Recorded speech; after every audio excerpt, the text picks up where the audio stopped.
Good morning, dear students.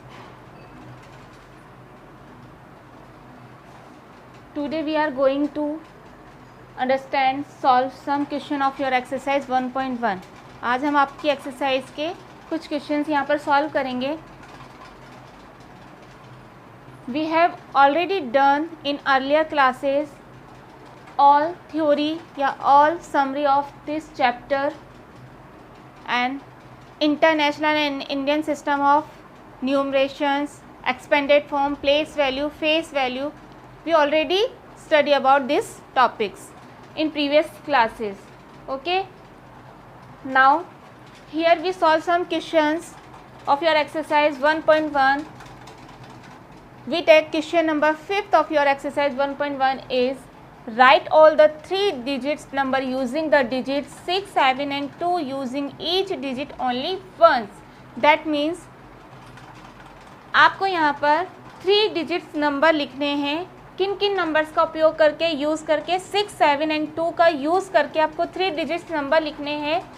उसके साथ आपको ये कहा गया है, कंडीशन आपके साथ रख दी गई है कि ईच डिजिट ओनली वंस, और सभी डिजिट केवल एक ही बार यूज़ होनी चाहिए.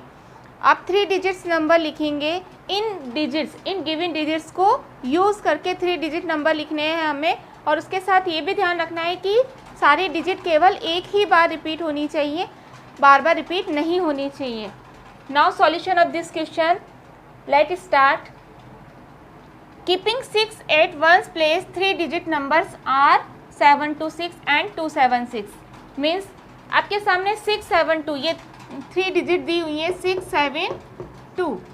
आप क्या करेंगे, इनमें से एक एक डिजिट्स को वंस प्लेस पर फिक्स करके बाकी की 2 डिजिट्स को इंटरचेंज करके 3 डिजिट्स नंबर लिखेंगे. मीन्स जैसे हमने स्टार्टिंग में किया, कीपिंग 6 at one's place, हमने 6 को वंस प्लेस पे फिक्स कर दिया और 3 डिजिट्स नंबर लिखे. तो 3 डिजिट नंबर क्या हुए, देखिए ये 6 हमने वंस प्लेस पर दोनों तरफ फिक्स कर दिया. जैसे ये मैंने 6 लिखा और ये 6 लिखा, दोनों जगह 6 फिक्स कर दिया वंस प्लेस पर, और जो नेक्स्ट 2 डिजिट आपके पास बची उनको आप इंटरचेंज करके इसके आगे लिखेंगे.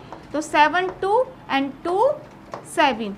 ओके, आई होप आपको समझ में आया होगा किस तरीके से लिखना है. 6 को आपने पहले फिक्स कर दिया वंस प्लेस पर, और जो बाकी की 2 डिजिट आपके पास गिवन डिजिट बची उसे आप इंटरचेंज करके उसके पीछे लिख दें. तो 7 2 या 2 7. तो ये दोनों नंबर आपके 3 डिजिट्स नंबर हो गए जो कि आपसे पूछे गए हैं. इसी तरीके से इनमें कोई रिपीट भी नहीं हुई. आपसे ये कहा गया था कि कोई से भी डिजिट रिपीट नहीं होनी चाहिए. इनमें कोई भी डिजिट रिपीट नहीं हो रही है.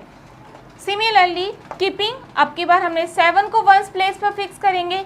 Keeping 7 at one's place 3 digit numbers are. तो अगर हमने 7 को फिक्स किया, ये जैसे ये 7 लिख दिया, ये 7 लिख दिया, 7 को वन प्लेस पर फिक्स किया, तो नंबर कौन से बचे, दोनों 6 और 2. तो इनको इसके आगे लिख देंगे 6 2, और इंटरचेंज करके लिखेंगे तो 2 6. तो ये दोनों नंबर यहाँ पर लिखे हुए हैं 6 2 7 एंड 2 6 7. तो ये 3 डिजिट नंबर हो गए. सिमिलरली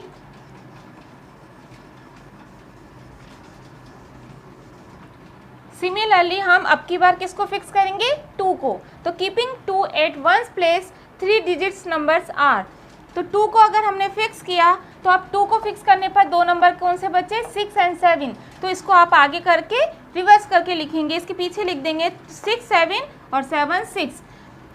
देयरफॉर, इस साइन को आप बोलते हैं therefore the required numbers are 7 2 6.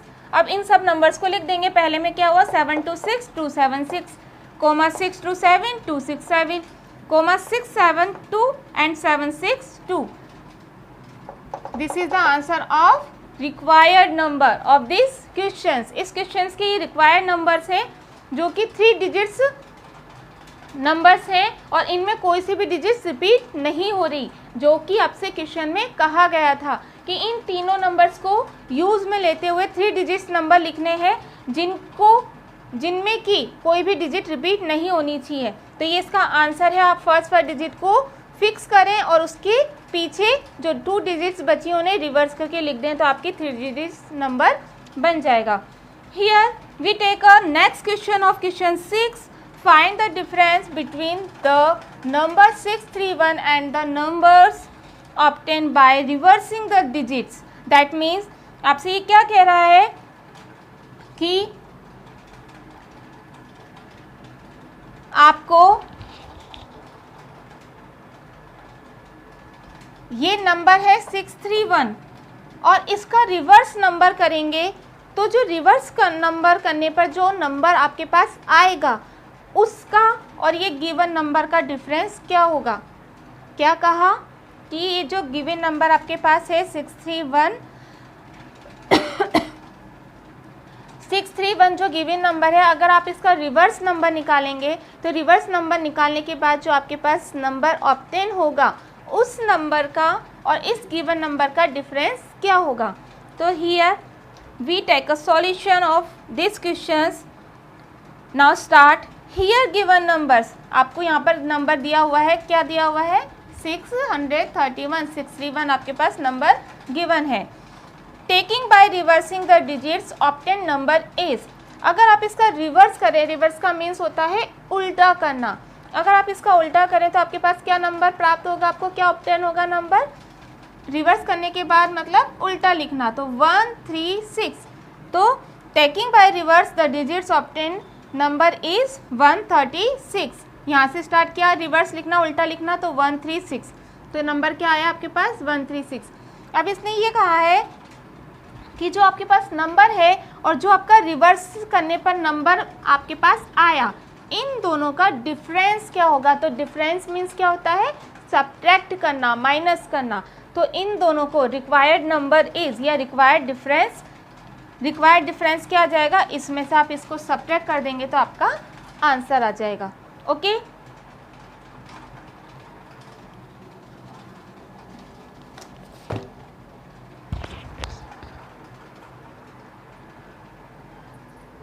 Now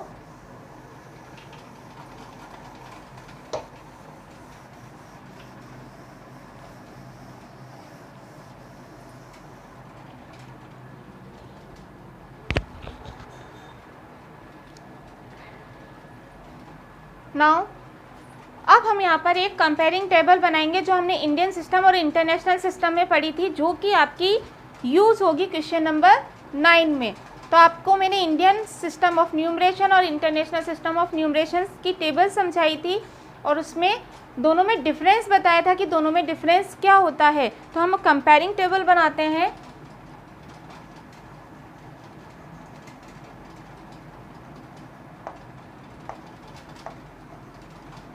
Comparing table of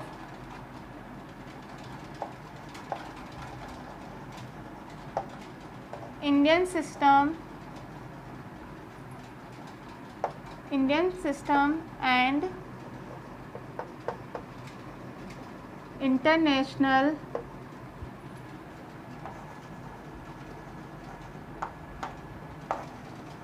system of numeration।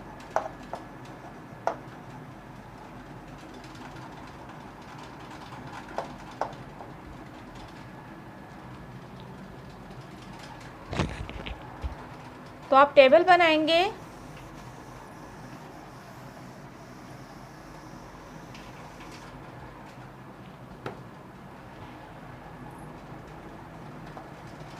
Indian system और इंटरनेशनल सिस्टम।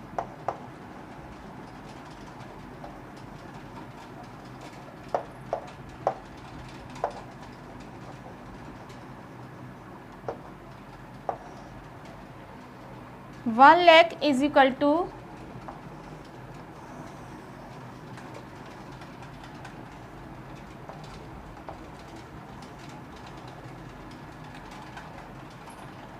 1 लाख किसके इक्वल होता है इंटरनेशनल सिस्टम में 100,000।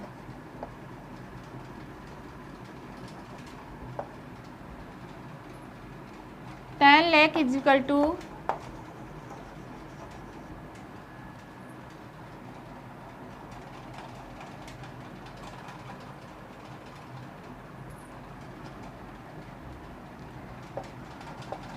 1 million.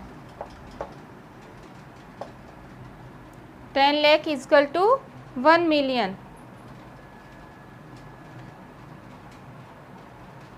and 100 lakh equal to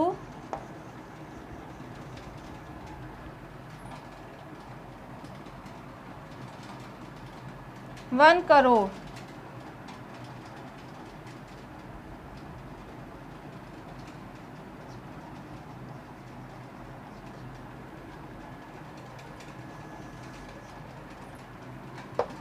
$100 lakh is equal to 1 crore.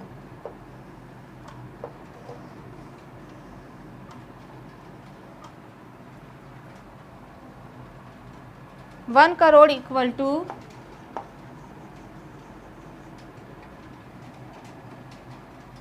10 million.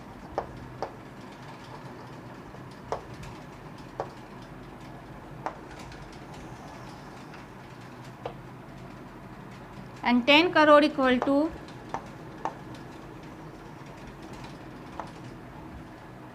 100 million.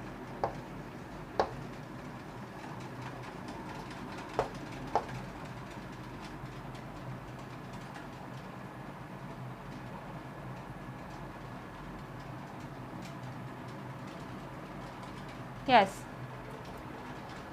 यहाँ पर हमने comparing table बनाई, comparing table of Indian system and international system of numeration. हमने दोनों की टेबल बनाई थी। टेबल में आपको याद हो तो इस तरीके से बनाई थी। इंडियन सिस्टम में हमने वंस में बनाए थे, वंस, टेंस, 100, 1000, 10,000, 1000, 10,000, फिर लाख, 10 लाख, करोड़ और 10 करोड़। ये था इंडियन सिस्टम में। और इंटरनेशनल में लिखा था, तो इंटरनेशनल में आपने क्या लिखा था? Once, tense, 100, 1000, 10,000।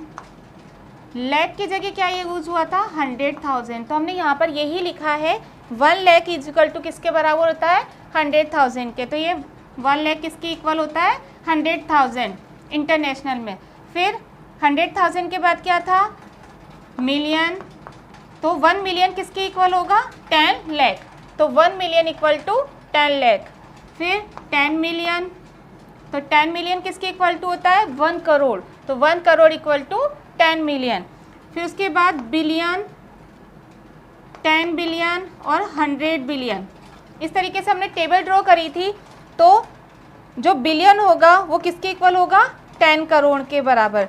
तो आप इसे क्या बोल सकते हैं? 10 million and 100 billion, 10 million and 100 million. और फिर बिलियन, 10 बिलियन एंड 100 बिलियन।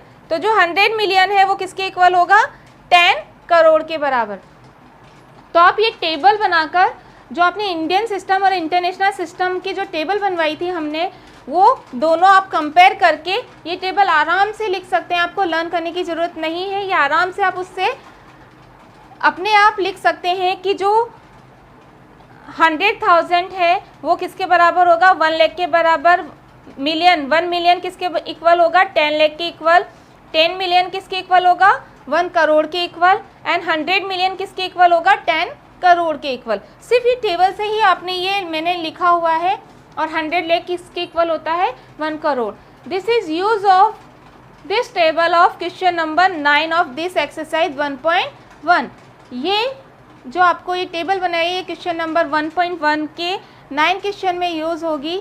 तो आपको ये ध्यान रखना है, दोनों टेबल आपको अच्छे से बनानी आनी चाहिए। Do the practice of Indian system and international system of numeration table and also write the name of Indian system and international system of न्यूमरेशंस।